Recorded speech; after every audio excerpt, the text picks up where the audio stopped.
it's really one of those things where we have to embed the narrative of we belong. And that means, from a founder perspective, but also from an intrapreneurial perspective where talent, Black executives have a place in the spirits industry. We have a different perspective from our community, which has basically consumed and led culture with all of these spirits brands in some kind of way. When you think about how Hennessy was built, when you think about how Ciroc was built, when you think about all of these brands and how we show up, it's almost, we belong here. We've been building these brands for years, but we haven't been able to create wealth and legacy around the profits of these brands. And so when we came up with the concept of all Black bar, it was one of those things where we're proud that the full bar, whether it's a whiskey, whether it's a gin, whether it's a vodka, it's here and it's created and made for Black people and by Black people. You're listening to the Black to Business Podcast, an educational podcast providing Black entrepreneurs with the tools and resources to start and grow their businesses. We chat with vetted Black entrepreneurs, thought leaders, and business owners as they provide tips and resources to help take your business to the next level. I'm your host, Monique T. Marshall. Hey, welcome back to the Black to Business Podcast. I'm your host, Monique T. Marshall, and today we're diving into a super exciting and important topic, the spirits and alcohol industry. Even though we, Black Americans, are major consumers and trendsetters in this space, we're still pretty underrepresented. Can you believe that we make up only about 7% of the industry's talent pool, despite being 15% of the population? That is why it's so crucial for us to get more involved, tackle the unique challenges that we might face, and seize the big opportunities that are out there. And I'm so excited to introduce to you our amazing guests today, Erin J. Harris and Dia Sims. These two have done it all, from event planning and talent booking to hospitality and working on major spirit brands like Ciroc and De Leon. They teamed up to launch Mobile 1707 Tequila and didn't stop there. They started Pronghorn, an accelerator program that's all about bringing more diversity into the spirits industry by investing in Black-owned brands. Pronghorn offers not just financial support, but also education, mentorship, and partnerships with industry leaders. Their goal is to drive $2.4 billion of economic value over the next 10 years and boost Black representation in the industry. Pronghorn has created a blueprint for diversifying industries by focusing on Black entrepreneurs and leaders. With backing from global beverage giant Diageo, which committed $200 million to support their mission, Pronghorn is making wave with its innovative and commercial-forward approach. Erin and Dia will walk us through the essential steps to get your spirits business off the ground, how to make your brand stand out, and why finding your niche is such a big deal. Plus, we'll chat about the importance of partnerships, emerging tech trends, and navigating the production and distribution side of things. So whether you're curious about the spirits industry or looking to break into it, this episode is packed with insightful advice that will help you understand and succeed in this industry. So grab your favorite drink, get a little comfy, and let's dive in. Erin and Dia, welcome to the Black to Business Podcast. I am really hyped to have you both here. So welcome to the Black to Business Podcast show. Oh, thank you so much. We are delighted to be here. I love a good podcast, but I do miss that we can't be having a nice glass of whiskey or something together. yes, I am with that. That's when in person is much better. Yeah. I am in agreement. We're getting there. But I'm so glad to have you both here. And before we dive into today's topic, which is all about a Black entrepreneur's guide to navigating the alcohol and spirits industry, I want to get my audience familiar with who you both are, because you all are some powerhouses, and I would love for you to share a little bit of your journey. How did you get here and your background? Well, it's so funny because Dee and I always joke about how our paths are really, really similar. We both went to school in the DMV, the DC, Maryland, Virginia area. And, we kind of worked in the same space in event planning. And booking talent and kind of working with one of the best hospitality engineers in the DC area. And then from there, I went to work with Sean John, and Dia was already there working for Combs Enterprises. I worked in fashion, and that's kind of what I always wanted to do. I thought I was a fashionista, which is funny because I went to school for finance at Howard. So HU alumni here. Yes. And somehow, some way, I was like, I'm not going to end up being an investment banker. So let me figure out how I could pivot. Wanted to do fashion. And then from there, it was kind of a perfect harmony where the Ciroc brand was coming to fruition, and they had been working, Dia had been working on it for a while just to get the deal done with Diageo. And she kind of came to me and said, do you want to work on this with me? And I was excited. So yes, that kind of like started our spirits industry experience, if you will. And so we did that for a while. We grew that brand, and it was a very exciting journey. I also worked on other brands like Bodhi Light Vodkas with Fergie and Pitbull, as well as Mix with Nicki Minaj and Mona Scott Young. So that was super exciting. And then kind of came back to Dia and worked with her on De Leon. And that's where we kind of really saw like the industry, the spirits industry, and the need for an entity like Pronghorn, just understanding the dynamics and understanding where the Black community was as far as founders and as far as kind of getting the respect and getting the attention needed on the distributor side and the supplier side. So that was also interesting for us. And then we both obviously went to Lobos, and now we're here with Pronghorn. Excited. Yes. By the way, I'm just like over here like fangirling because I am a fan of you both and all the work, years. And shout out to HU, went to Howard as well. So love it. Yes. Setting the foundation, yes, budgets, and P&Ls to come. You can never escape them. So the other incredible HBCU down the road from Howard yes, was Morgan State University. I had an incredible experience there, and coming out of it, my kind of first real job was working for the Department of Defense, negotiating defense contracts. And it's worth mentioning because, of course, I didn't probably realize how critically important it was at that time, but being sent to the Defense Acquisition University and being trained in negotiations in terms of like, here's your suite of tools, depending on who you're dealing with, these are the different ways and so forth. You know, at the time it was interesting, probably a tad bit boring quietly, but you know, almost 30 years later, that foundation is so handy in everything I do, whether it's with my husband, $100 million deal, or negotiating with my 11-year-old. It was just a critical foundation. And from there, Erin's right, our paths really mirrored. I think, you know, it was more than serendipity when you know we're supposed to be in each other's lives. She's the best business partner, work wife out. So we kind of crossed paths and worked with the same impresario, a gentleman named Mark Barnes out of the Washington, D.C. area, who was just like a school in how do you throw a beautiful event? How do you care deeply in what requires true hosting, right? Like the hosting's in the details, services in, thinking through every experience, the temperature, the room, the sensory, the cocktails, the food, etc. So that was another, you know, we went to a great HBCU, and then we got school again at different times, by the way, working for Mark. And did a ton of stuff in sales, essentially. I started my first kind of entree into the spirits industry was also in the DC area. Basically got like 30 of my homegirls, and then negotiated a deal with Seagram's, which at the time used to be in spirits.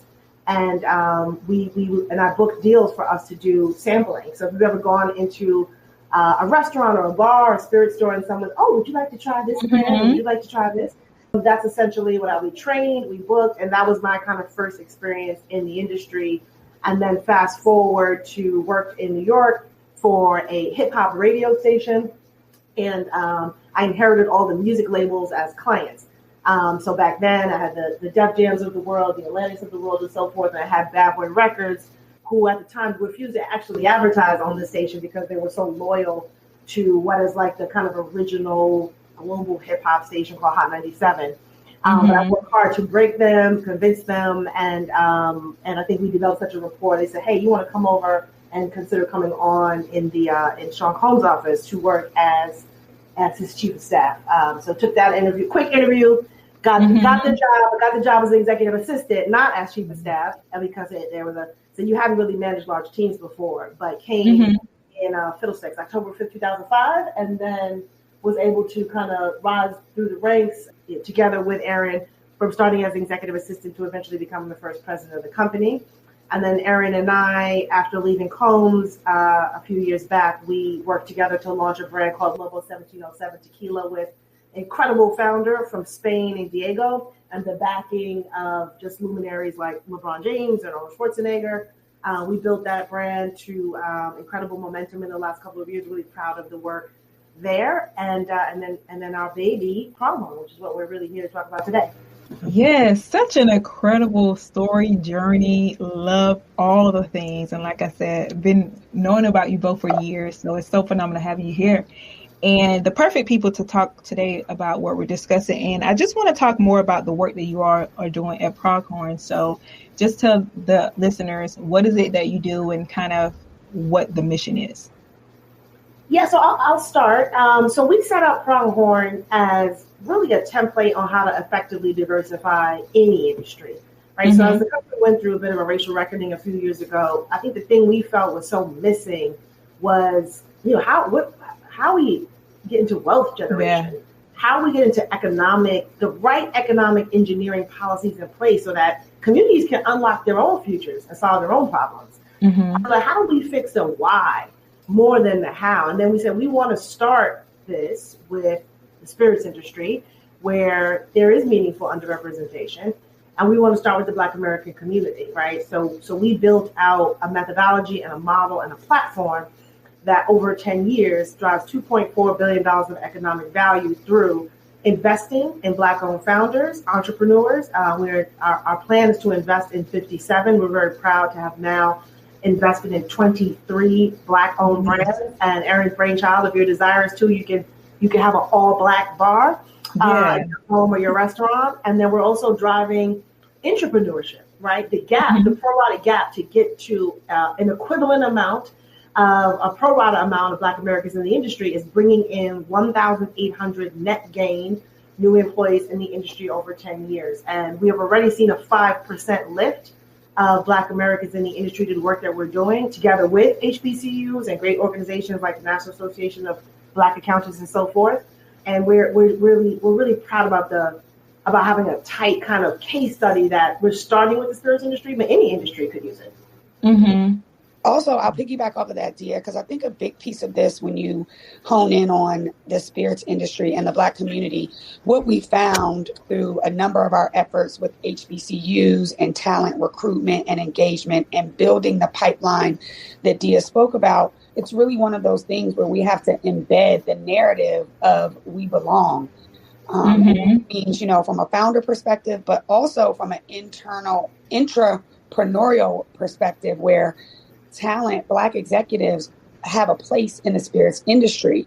We have a different perspective from our community, which has basically consumed and led culture with all of these spirits brands in some kind of way. When you think about how Hennessy was built, when you think about how Ciroc was built, when you think about all of these brands and how we show up, it's almost, we belong here. We've been building these brands for years, but we haven't been able to create wealth and legacy around the profits of these brands. And so when we came up with the concept of all Black bar, it was one of those things where we're proud that the full bar, whether it's a whiskey, whether it's a gin, whether it's a vodka, it's here and it's created and made for Black people and by Black people. One of the things that happened, I want to say, what is this, in February, I guess, it was around Red Carpet Month, and Ava DuVernay's team came to me. She was doing an event during Red Carpet season for the film industry, and she wanted Pronghorn to kind of be her bar, and it was obviously all of these Black-owned brands. But then when I looked at her guest list, it was literally the general market movers and shakers from Leonardo DiCaprio to XYZ producer. And so I kind of took a step back, like, oh, wow, like we're going to literally have an all Black bar at this function that's going to be pretty much a white function, And so, I had to say to myself, like, that's where we belong. It's not, it's supposed to be the norm. It's right now, we're trying to make the exception, and we're trying to really find our place in these different events and at the bars and at these accounts, et cetera. But it really should be the norm where, you know, these are Black brands that you can easily find and you can pull and make cocktails, et cetera. Yeah. I love that so much. And it's like you all are setting that tone, but we're still in the moment where you have to still recognize that we aren't there yet. But what you all are doing is so phenomenal because it's like you are helping it be the norm. I want to take a step back and really talk about really understanding the spirits industry and where Black people, Black entrepreneurs and executives are currently. So what is the state of the spirits industry as it relates to Black entrepreneurs and executives?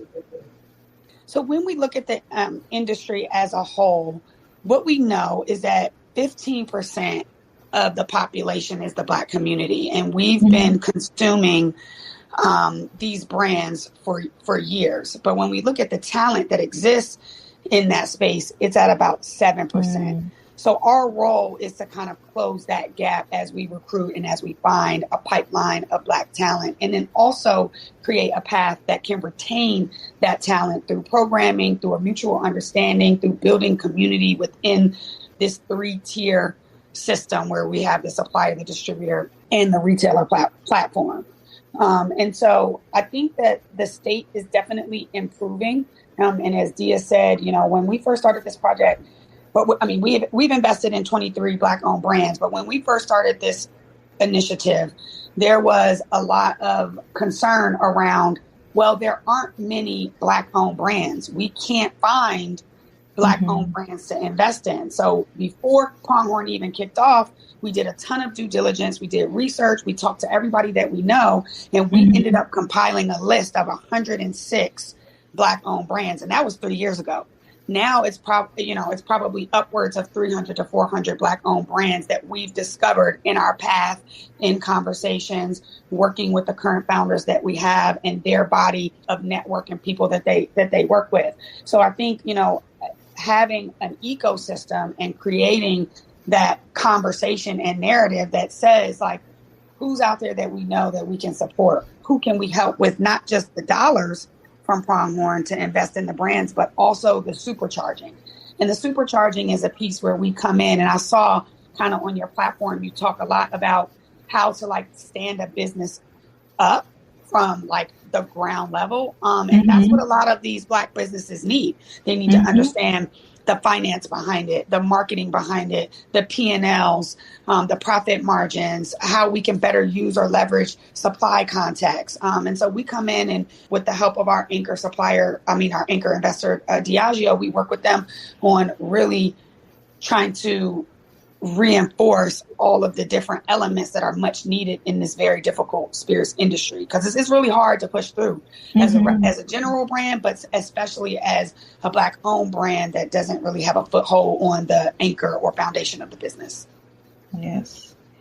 And Erin, I'm so glad you mentioned that and the reality that we're at right now. And I want to talk about those specific challenges or opportunities that exists for those who are thinking about getting into the industry. So for somebody who is thinking about getting into the spirits industry, what are some of those specific challenges or opportunities that exist, and how do they navigate and establish themselves to be successful? One of the biggest challenges is like the regulatory environment versus other industries. The laws can just change, like literally from zip code to zip code. So you can have a great idea and you can even have the capital, but you really do have to understand the laws. You have to truly understand the responsibility of being in a regulated industry and making sure that your product is getting in the right people's hands that are as age appropriate. And you have to understand that, you know, there are, in this multi-billion-dollar industry, there's about 80 brands that drive almost all of the revenue, which is pretty unusual compared to industries of our size.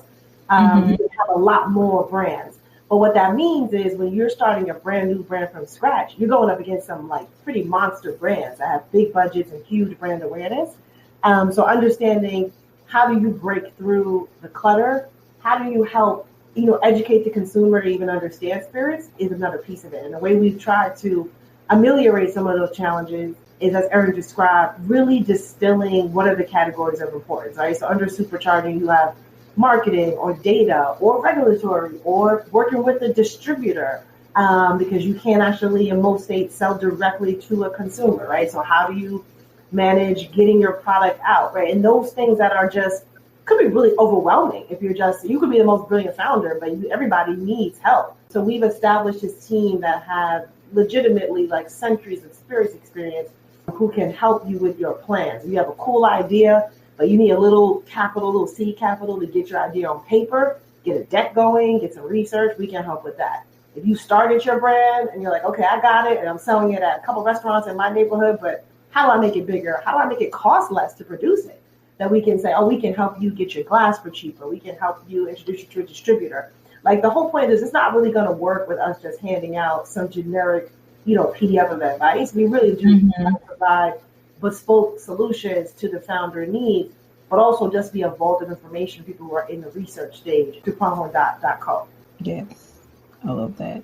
And you both in the beginning have shared all of your years of experience in this industry and such a plethora of knowledge that you have. I want to talk about some of the essential knowledge or expertise that people or entrepreneurs should possess when they are entering the spirits industry. So what are the essentials? Well, I wanted to tap into one of the things that Dia had mentioned around data as one of the supercharging pillars. I think one of the things as entrepreneurs, when we go into a space, half of the success depends on like the innovation and the instinct of the culture and what that trend looks like. But then the other half depends on the actual real firm statistical data of how the market is trending. What are the different things that could factor into your business succeeding and or failing?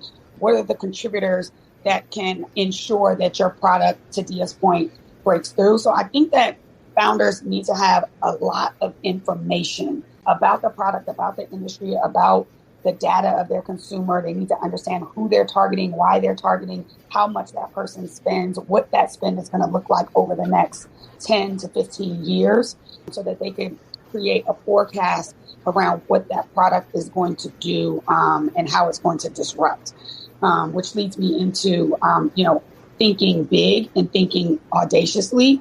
So one of the things that Dia and I always challenge the team with is that how can we create something, that has never been done before, and then, or something that has been done before, but in a new system that creates efficiencies or creates a better consumer journey, whoever we're marketing to or whoever we want to buy or invest in this product and or brand. So I think that that's probably part two of it, is that thinking so big. When you look at the tech industry and how some of these things have changed consumer lives, how can we apply some of that thinking to building these brands? And I know when we first launched Pronghorn, I was talking to my mother and I was telling her like, wow, I think like this is really going to be my version of, she's a doctor, so like my version of what she's been able to do like in the health field. And that's to kind of level set the thinking. And so how can we apply that thought process to these individual brands and what they can do and how they can drive purpose into the community? So yeah, that's so good. And speaking of that, you mentioned technology and just innovation. I do want to talk about what emerging technologies or innovations do you both foresee shaping the future of this industry? Well, I think, look, on the tech side, from what's going on in AI, and this kind of answers both questions, right? One, any burgeoning entrepreneur or even just acting like an entrepreneur at your job, right? It's so important to lean into the technologies and not lean away from them. Like I tell the story of, like I mentioned earlier, I used to be in radio sales working with the music industry. And I'll never forget going from label to label, and you have the best and brightest, biggest executives in these war rooms, spending tons and tons of time bringing in the brightest minds, and everybody was focused on how will we fight the internet. I mean, this was a lot. So it sounds so crazy now, but everybody was like, yeah, we're going to do this. This is how we're going to take it down. And what happened instead was the music industry lost millions of revenue for almost a decade trying to fight a feudal fight. And now they just started to rebound, but how many jobs were lost during that time, right? Instead, when you see new technology, frankly, first refrain from, I think, assessing what's good or bad and lean into understanding. And you look at what's happening right now in AI, it really should be a tool to democratize the everyday founder to have the ability to move faster, to be more nimble, to develop your copy, to develop disruptive advertising on par with a major multinational in a way that didn't exist 30 years ago. When you're a small founder and it's one of you, it's five of you, you got to use technology so you could, each one of you could be acting like five people so you can compete, in a meaningful way. As to the second part of that question, from an innovation standpoint, our industry is actually relatively antiquated. And it's an interesting industry because it's just based on like six things, right? It's just the bourbon, a gin, a tequila, and so forth. Whereas there are thousands of, for example, fruit profiles all around the world that in the United States we don't really lean into. We don't lean into the deliciousness of lychee, right, or star fruit, or even right. There's so many, even fruits that we like are still kind of underutilized. Like a lovely pear is not getting the love it deserves, right? So, so there's a lot of opportunity for flavor innovation. There's a lot of opportunity for packaging innovation. There's also a lot of opportunity for being more local. You see, beer has done a better job of this than Foolproof Spirits. Of how are you leaning into like the special nuances of where you're from and in your state and your city to really show off a brand proposition in a way that I think is still a gap in our industry. That is so good. That is so good. Just all the things we don't think about and leaning into these things and being above the competition or just getting ahead. I love it. So now I want to get into actually starting and scaling a spirits business, because on the Blasted Business Podcast, we like to break it down step by step. So what are some of the foundational steps that entrepreneurs who are looking to get into this industry need to take, and how can Pronghorn's approach support and nurture these Black-owned brands to contribute to their success? So I'll say something quickly and then Erin jump in. But I would say first is go to it, like do the research, right? So I think you can be in a cocoon of by yourself or with your people and be like, oh my God, I got this incredible idea. But actually go walk the stores, go crazy on the double cross Google search, right? And just try to find out a lot of information about what exists, one. Two, once you do a lot of research in this industry, do research outside this industry. Well, what are people doing in consumer? What's Tropicana doing, right? What's Tropicana doing in China? Like some things that are new to us have been going on they've been doing this in the Philippines for 6 decades. But you could take what they're doing, add it to something we're doing here, and figure out how you build your novel brand proposition. I think the second thing that's so important is either get a good understanding of your financial needs or find the right resource that's going to help you understand how to build and manage your P&L, right? So like this idea, sometimes we put a little too much weight on, we got to talk about this money, and there's a lot of complexity around it. But every dollar, every day, every second, a dollar's getting spent, right? Just the way we breathe the air. Your dollars are going to be the skeleton of your brand, right? So if you had a chance to go, like, I'm going to be building a clone, you actually have to build a skeleton, not just think about the eyeshadow and the hairstyles and the outfits, right? What is going to be the baseline?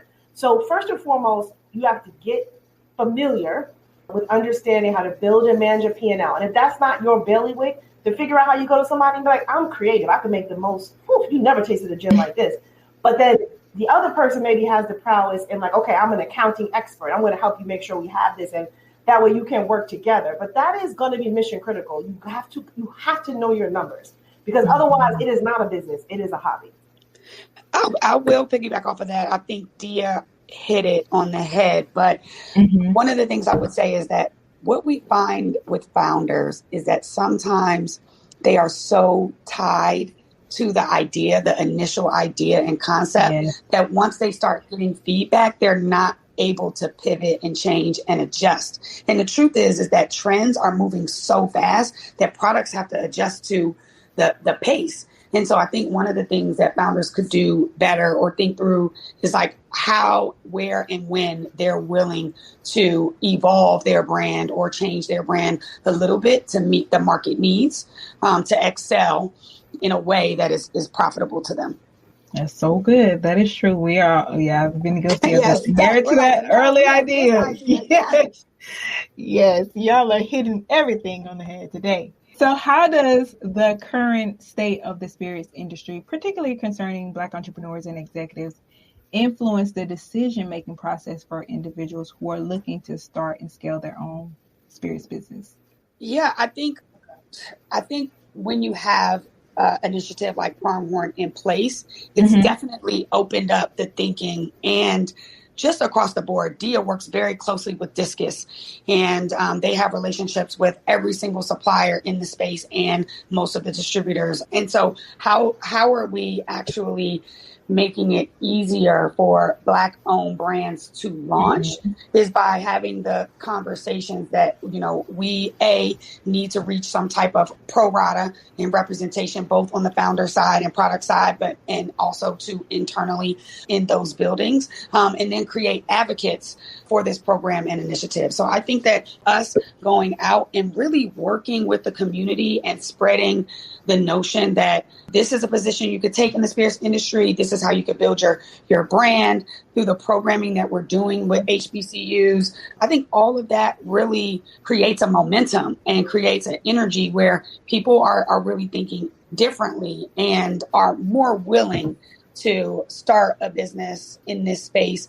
And it doesn't necessarily have to be the actual spirit. So we talk a lot about brands that kind of come in and create a business, like a marketing agency that actually services the spirits industry. So we talk a lot about, investing in companies that don't necessarily have to be the product, but it could be adjacent to the spirits industry. We just invested in an amazing platform called Event Noir. And, they manage hundreds, if not thousands, of different Black community events throughout the nation.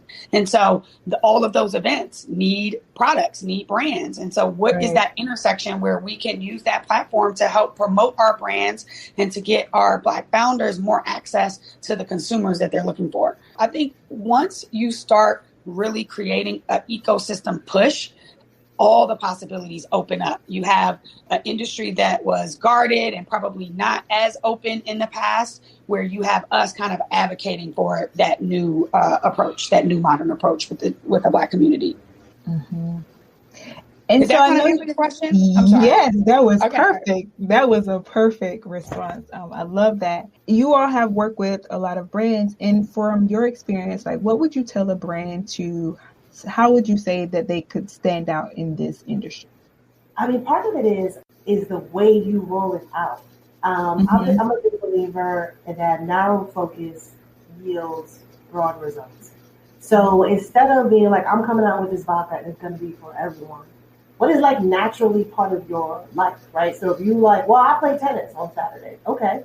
Well, what's a refreshing drink you would want to have? Maybe you want to have a lemon spritz right after that. Then I would actually get real focused on, here are the other 100 communities that play tennis. But what I've noticed is nobody's really talking to like Black and brown women who play tennis in any meaningful way. And it may feel counterintuitive to building a big business, but like Patagonia or Nike or Range Rover, they all started with being really specific on a very specific community. And they actually still don't really change. People might drive their Range Rover, to the grocery store, but you still can go straight up a mountain if you want. Right. You might go to Patagonia, you might just wear Nikes to look fly, but the truth is, like, you really can run a marathon if you want to win them. So I think the idea of, making sure there's some credibility, because if you're really going to be a lifelong founder or owner, ideally it fits in with the truth of something you actually believe in and who you are. And the true communities are so important. Like we talk a lot about social media, but real life social media, like groups of humans, still matter. And when you want to create a movement, being able to have like that kind of overlap and like intersection of conversation between everybody who loves something very specific, those people are passionate about what they care about. There's not going to be a better commercial than 1,000 passionate people who love your brand. That's a great place to start. That is so good. Love that. And so as people get into the industry and they're continuing to scale or even thinking about scaling, what are some of the factors that they should consider in terms of, and I know you kind of touched on this earlier, when it comes to production capacity, distribution channels, and market expansion? Like, how do you mitigate that risk while you're pursuing growth? One of the things that you kind of lose when you scale, which I think is really important for our founders and brands to think about, is really understanding, as you gain distribution in the spirits industry, how are you speaking locally to those independent consumers? So, a lot of brands, to Dia's point, that we're competing with, they're budgets are on a national, even an international scale, and the way that they use them could be for, media reach, press, etc., things that cost a ton of money. If you're looking to scale, how are you speaking specifically on a localized way to feed the needs of that particular consumer? So a lot of times, brands will start, I'm making this up, but like in a place like Atlanta, because they know that market, they understand the dynamic there, they have relationships, etc. But once you get, let's say, more distribution and you move into DC or Tennessee and or another state,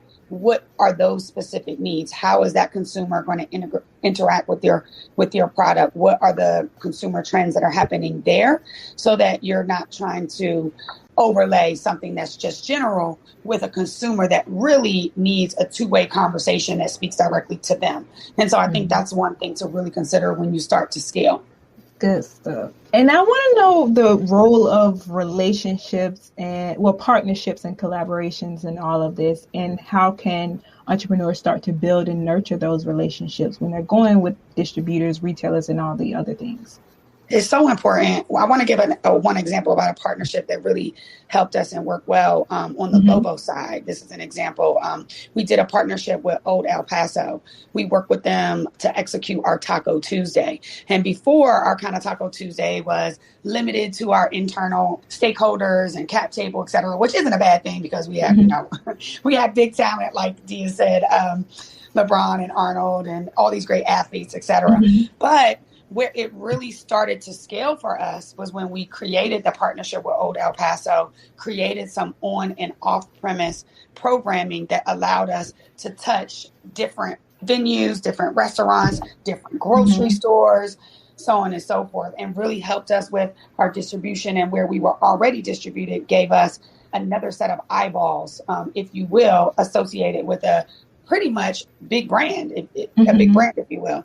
And so I think when you think about partnerships, they really can help accelerate your brand, and you can really borrow equity from them, as well as, marketing dollars or marketing platforms and or reach. So I think that's a great way to get more scalable and not spend as much marketing dollars as you would if you were to do it all by yourself. And so we always like to think about some of the challenges that come with any business, specifically in this industry. In your experience, what are some of the common pitfalls or challenges that you see entrepreneurs face, and some of the advice that you can give our audience? I would say the first important piece here is just managing your timeline. So if you're launching a different business, you could put together a direct to consumer. You could either get a great website, you could be powered by Shopify, and you could be good to go. You could actually start, many businesses pretty quickly, more than you could like 20 years ago with the power of tech. The spirits industry still does not move like that, right? So you have got to build in a lot of time. And you also have to realize that you are selling you really have two sets of customers, really three sets. You need to sell to your distributor. They need to believe in it. They have to understand, because they are the only ones that's going to be able to sell to the restaurants and the liquor stores, right, and so forth. And the restaurants and the liquor stores, they also have to believe in your brand and understand it and make sure it has the right shelf placement and know what it even is if somebody comes and asks about it. And then you also have to be driving the consumer, right? So at any given time, you're managing a push, get the product in, pull, have the consumer take the product out. And many people can come into the industry and treat it like another brand of like, oh, I'm selling lipstick. My lipstick is popping. I got a great video. I'm pushing it out. I put it up. It's DTC. It's lipstick.com. Order it today. This requires more coordination up front, but it also can yield you really high margins of profitability for that extra work. So good, so good. So what I love about the work that you all are doing is the fact that you are really empowering entrepreneurs through education and resources. And I love that. And that's something that we are very passionate about here at Black to Business. So I want to talk about some of the initiatives or platforms that support Black entrepreneurs in this industry and how effective they are in leveling the playing field. And even just talking about some of the things that Pronghorn offers to support. Yeah, so Pronghorn is offering a variety of things. And to your point, one is cash. So you're investing real dollars into entrepreneurs, but then we also have some kind of Shark Tank type of activities that we do with HBCUs, where we also will invest or reward great concepts and great ideas. The education piece, though, is often told back to us, and I really feel is actually more important than the dollars.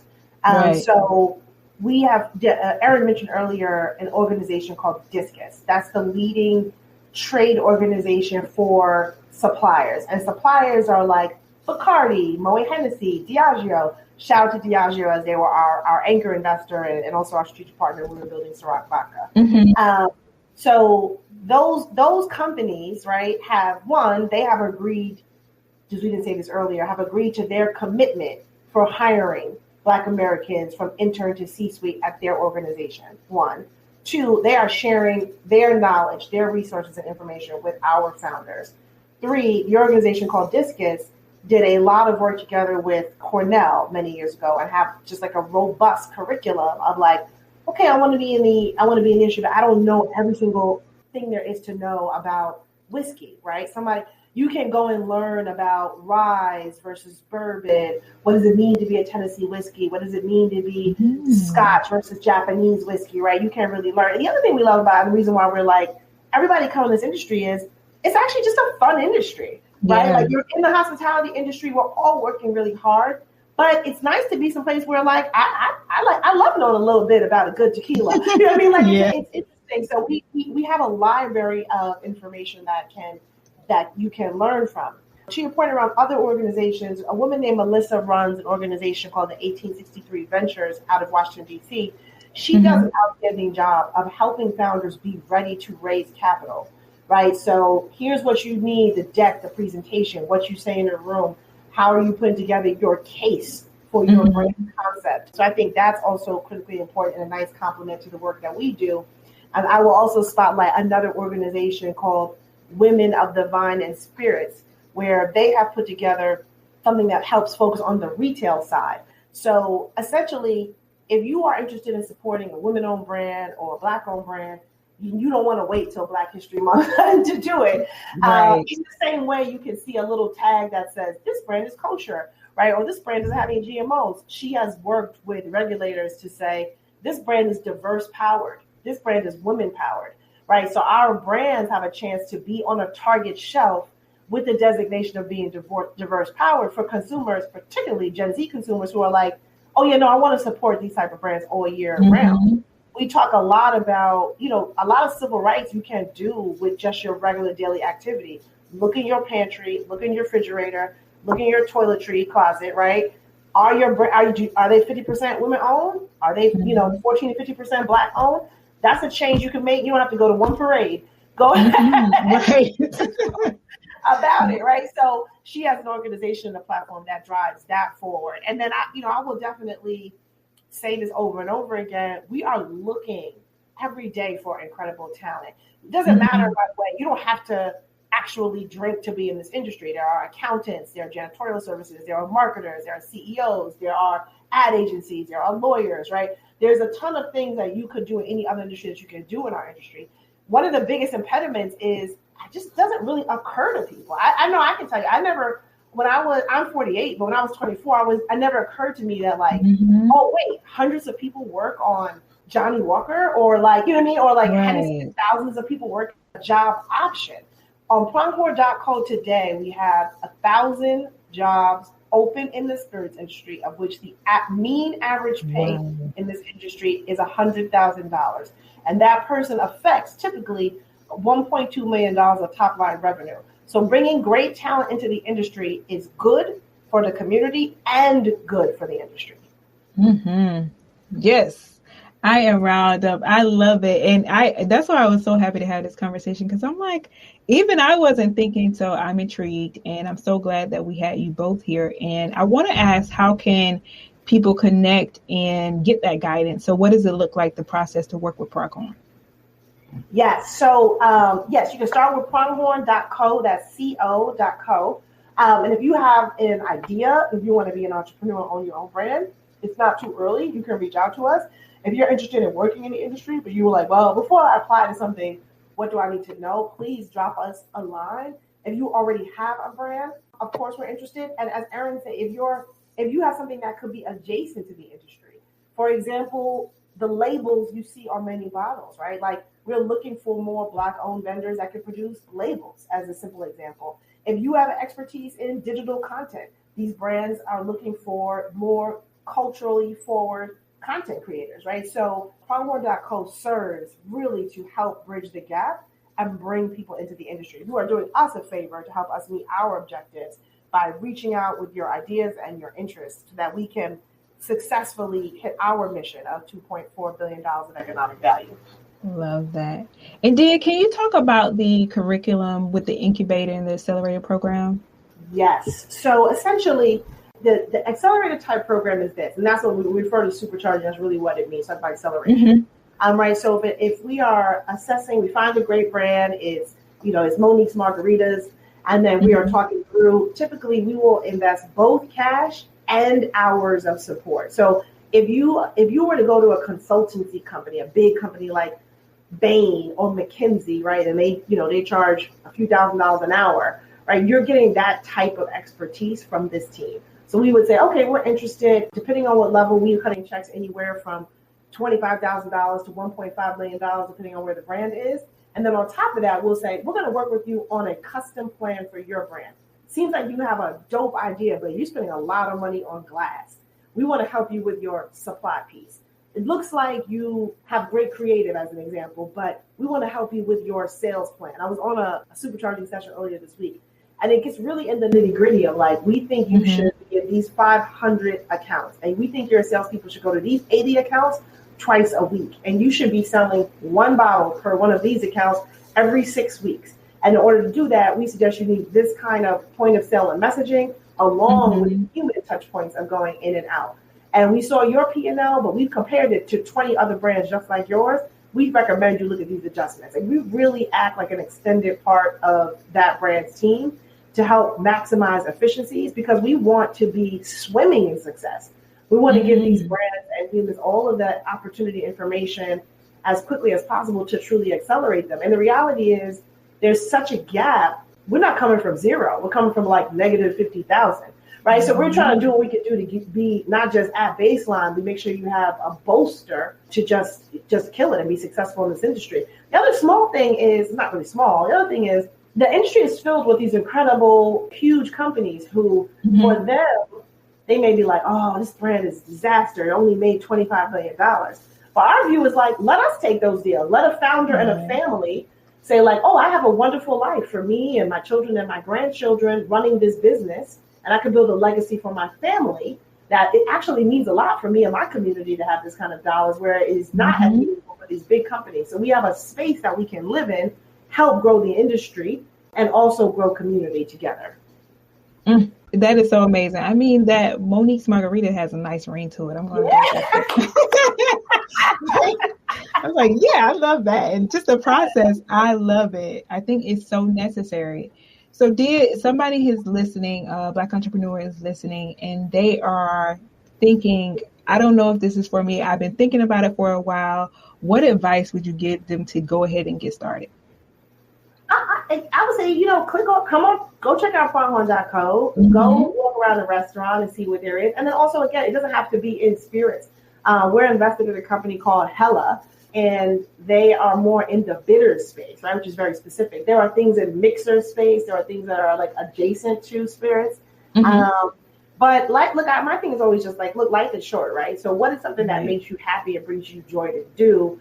The idea of being a part of the spirits industry is more just because it's an untapped opportunity, right? So you could go, many people, unfortunately, we're all fighting for the same dream of like, well, I have a great idea, I want to do it with the NBA, or I have a great idea, I want to do it with Fox Searchlight. And it's just like, well, you could take that same idea and flourish in a space where you are largely absent, right? And get the, money unlocks a lot of freedom. So where's the opportunity for you to take your passion and bring it into an industry that's underserved and actually desirous to see it? Like, this is, I have to give credit to this industry. I don't think some other industries would have been more resistant. We really do have the support, like, financially and hearts of this program. So when we talk about these companies, the William Grants, the Edringtons, the Moet Hennessy's, the Diageos of the world, they are actively saying, yeah, we want to do this. Help introduce us. You not always, we have a chance where there's a real warm welcome. So I recommend looking into that. Yes, certainly. Well, dear, you have had a phenomenal career and you are doing such amazing things. Like looking back, like what has been in your journey the best risk that you've taken? The best risk? Mm-hmm. I would say, let me think about that. I would say, so I think it's just being more entrepreneurial in general. So this was not really, I don't know, it wasn't really a point of conversation when I was growing up. When I was growing up, it was like, like you could just get a job. You know what I mean? I lived in New York. You took the city test, or maybe if you really work hard, you could be a lawyer or a doctor. But the idea of like starting your own business wasn't really on my radar. When I worked for Mark Barnes, we mentioned earlier, Washington D.C., I started to do the math one day of just like, okay, hold up, we selling this many cocktails, we are letting this many people in, it's how much it costs, it's how much you're paying for restaurants, and just doing some rough math. I was like, oh, this place, this small, lovely, like basically extended restaurant is making millions of a year. And it was just a real aha moment of like, hey, hold up, I could just like right, I can get into this. Like, yeah, so I think the risk has been a choice to like be entrepreneurial, figure out how to raise capital and build businesses that we have real ownership in. This is how you kind of de-risk risk and how I do. In the U.S., the average white American is worth 13 times what the average Black American is.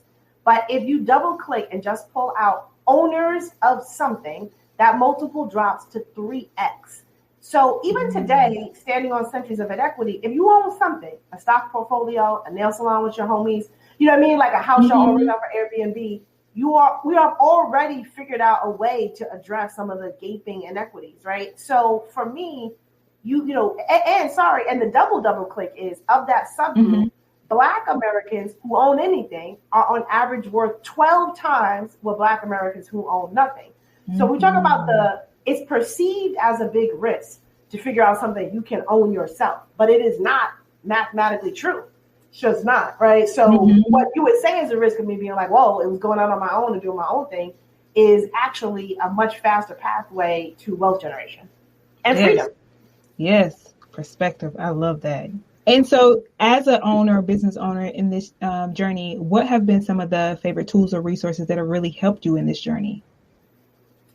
I mean, so one is the two biggest tools from a building awareness around your brand are really around like, communications and really online social media, right? Like we never, still to this day, don't have budgets to run Super Bowl commercials and things like that. But the way you can access local press, the truth is actually, everybody lives somewhere local, but going on the Demopolis morning news in Alabama typically will sell more than a big feature on a big national show because people are like, oh, they're right in my hood. You know what I mean? Like they know it, right? That kind of stuff really makes a difference. So I think people don't underestimate the power of like local blogs, the local little, and don't laugh, but even still a Facebook group occasionally, those people really listen. Like don't really being laser focused on, don't just be on IG posting like crazy. Go and find the like, okay, my brand has a bear on the front, so I'm going to the top 100 bear enthusiast pages, and they may only have 70 each.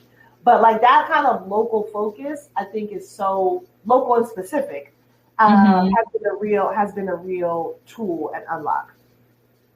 Sound advice. And my final question is, what does it mean to you to be Black in business? I mean, I love it. Even with all of its challenges,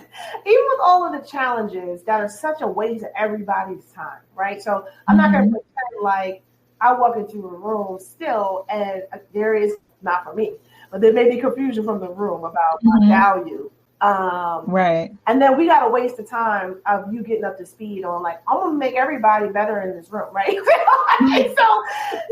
I kind of delight though in witnessing that transition, although I hope so dearly that my 11-year-old will not have to experience that when she is of age in the business room. I think we are at we've seen this crazy rise of the DEI conversation and then violent and precipitous drop because people have confused DEI with some sort of charitable extra thing to do that is unfair when it is in fact, I am borrowing this term, this is not mine, but in fact it really is America's business plan. And it's not about a game of musical chairs, it's about building a bigger table, right? And as we grow this country that I love, and I have a a right to be here and a right to fully participate in the financial upside of the opportunity here, my success and every Black American who is making it go in business is better for them and better for the Black community, but it is better for the country at large. And that appears to be what has been the gap that we all have to continue to rally and push forward. Mm-hmm. Woo! Such a powerful answer. This has been such a powerful conversation. Thank you to you and Erin both for being on the show and just spreading light to the industry and knowledge and doing the work that you are doing. And thank you so much for being on the show. And I know people are going to want to know, how can they connect with you all, support? So please do share. Yes, thank you so much. Well, listen, we are I'm just my name, which is @DiaSims.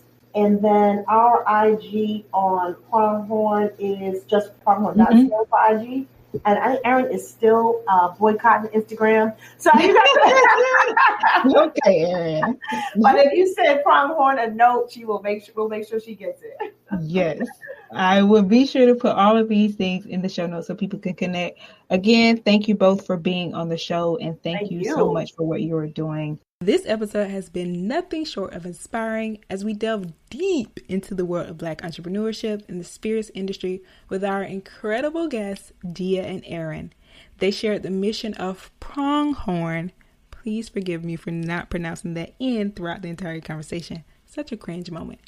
However, they also discussed their dedication to driving $2.4 billion in economic value, the significance of addressing economic disparities, and once again ignited the potential that resides within our community. We are truly powerful. We also explored the myriad of opportunities in the spirits industry, emphasizing that need for culturally forward content, innovative spirits brands, and the importance of local engagement and brand building. They also highlighted the accelerator program known as Superchargers and the immense value of cash investments and bespoke expertise that Pronghorn offers. And remember, you are not alone in this journey. There is a whole world of resources and support out there ready to help you succeed. So thank you so much for being a valued listener and a cherished part of the Black to Business family. We truly appreciate you. And to learn more about Dia, Erin, and Pronghorn, as well as the powerful resources that they mentioned, head over to blacktobusiness.com/201. And we can't wait to have you back here next week, same time, same place. But until then, take care and keep pushing the culture forward.